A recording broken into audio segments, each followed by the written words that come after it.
Siya ba yung tipo na kung saan ay kapag ka ang inyong ama ay nagbibigay ng pinansyal na pangangailangan, o baka naman siya yung tipo ng tatay na pagkain lamang at pagkatapos the rest ay pang-alak na niya. So a father must see to it that he must and he should be a good provider.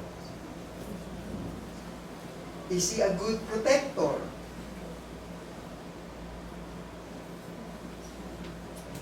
Have you ever feel na kung saan ay naramdaman niyo ba yung presence ng father niyo? Yung bang safe na safe ako kay papa.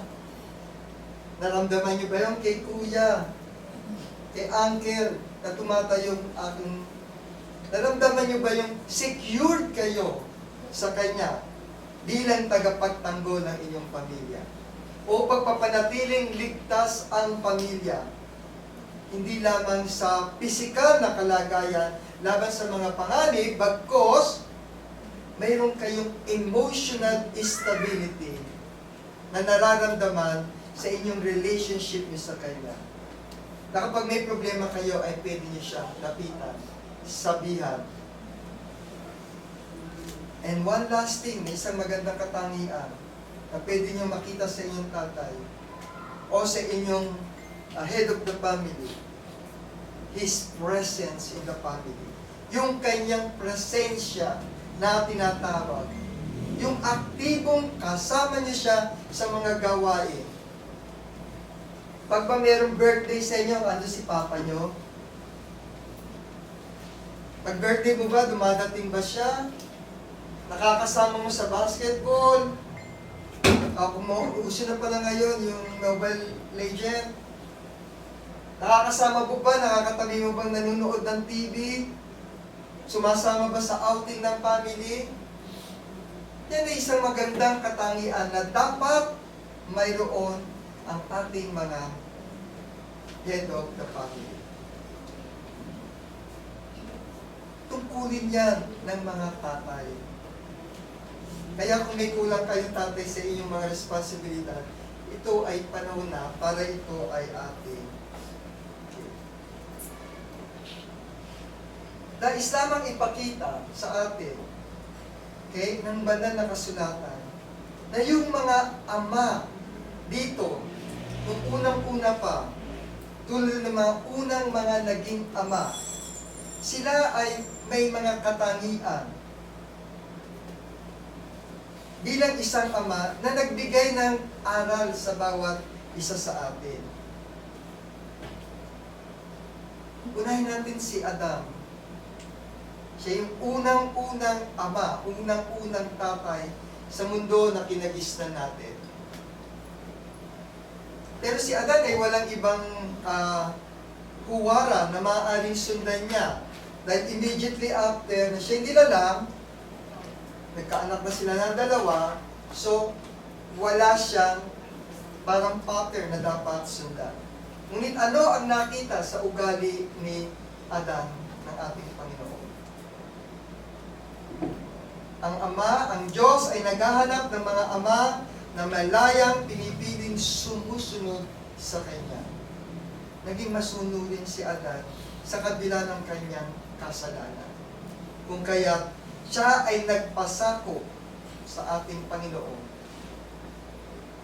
Marami siyang naituro sa mga ama tungkol sa hihinatnan ng kanyang maling ikinilos, yung kasalanan niya, ay itinuro niya sa mga salinlahi upang huwag na uling pamarisan o sundan ng sinupaman. Hindi siya nagturo o hindi niya sinisi yung kasalanan niya.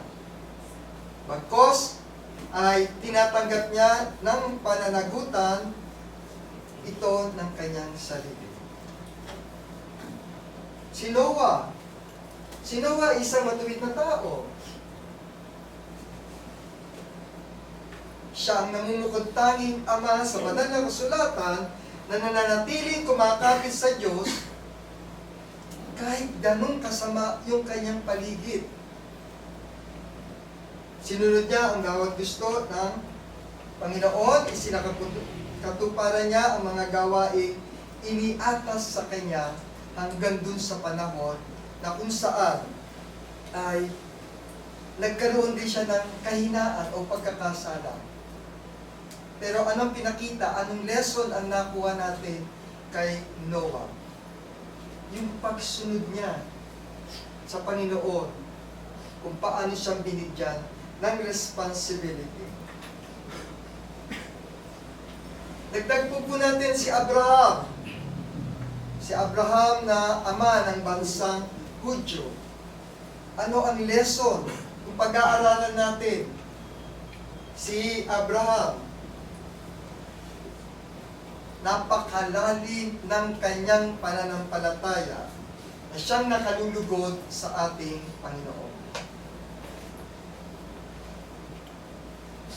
Si Isaac, na anak ni Abraham, ay ganun din, na napakalaki ng kanyang pagtitiwala sa Diyos, na kahit yung sarili niyang anak, ang i-offer, hindi siya nagduda. Dahil sa kahilingan ng tunay na Diyos sa kanya sinasamba. Dagdag pa po natin, ang mga earthly father, si Jacob, ang ama ng 12 tribe ng Israel, na kung saan ay maraming mga pagkakamali. Ngunit patuloy pa rin nanalig sa Panginoon. Ganyan din si Moises, na tagapagbigay ng kautusan sa ating lahat, ay naging magandang example dahil sa kanyang pananampalataya. Si David, Haring David, na isang taong ang puso ay malapit sa Panginoon, okay, nasa kung saan ay nakilala sa kanyang kasalanan dahil sa kanyang earthly sins, pero patuloy pa rin lumapit sa Panginoon. At si Jose, ang makalupang ama ng ating Panginoong sa Kristo, na kung saan ang lalaking may integridad na pinanindigan niya ang kanyang responsibilidad na maging ama ni, sa kabila ng kanyang relasyon kay Maria. Ilan lamang ito, mga kung saan na ipinapakita sa banal na kasulatan na mga naging mga mabubuting ama sa mundo na ating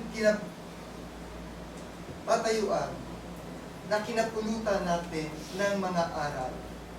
May mga lesson tayo natutunan sa kanila. Ano ba yung tinatawag natin na blessing of a fatherhood? Katangian o biyaya na kung saan bilang isa ay may biyaya tayong tinatanggap sa ating Panginoon. The joy and security. Kung ito ay mararanasan mo bilang isang kapamilya, nakikita po natin sa tatlong talatang ito, sa Proverbs 14:26, Proverbs 27, at Proverbs 22:6. Ang kabuudan, buod, yung ibig sabihin po, yung pinaka-summary ng tatlong talatang ito ay kung paanong ang pagpapala ng pagiging ama ay may kagalakan at may katiyakan. Anong nais kong sabihin dito?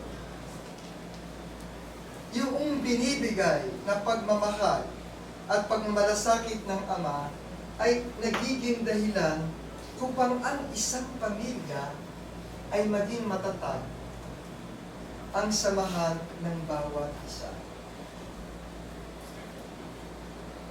Di ba nakakalungkot kung sibin, pagka iniisip natin, single mom siya. Para bang iisipin mo bilang isang single mom, ang laki ng responsibility at hirap ng isang magulang. And what worse na mangyayari, walang direksyon kuminsan kapag walang katuwang ang babae sa hanapbuhay. Sa gawaing pagpapalaki sa mga anak,